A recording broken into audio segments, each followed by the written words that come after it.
Welcome to Pindar Poetry. We hope you learned something new. You're starting by preparing both devices. This saves time. On your Samsung phone, swipe down to open Quick Settings and press the Smart View icon. If you don't see it, expand the menu and tap the three dots to edit buttons, then add Smart View. Once Smart View opens, the phone scans for nearby displays.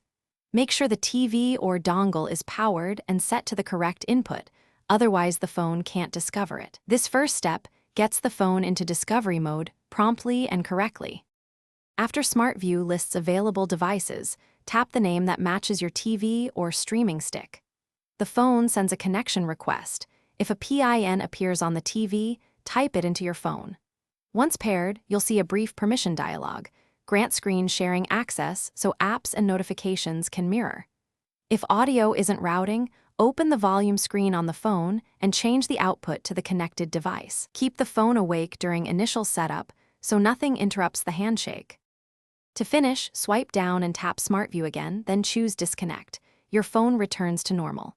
To optimize, switch the router band to 5 GHz or reduce interference by moving closer to the router. This reduces lag and stutter. If connection fails, restart the TV and phone, rejoin the same Wi-Fi network, and try again.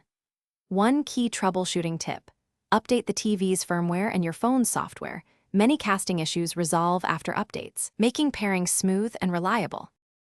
Thanks for watching. Consider subscribing if we helped you.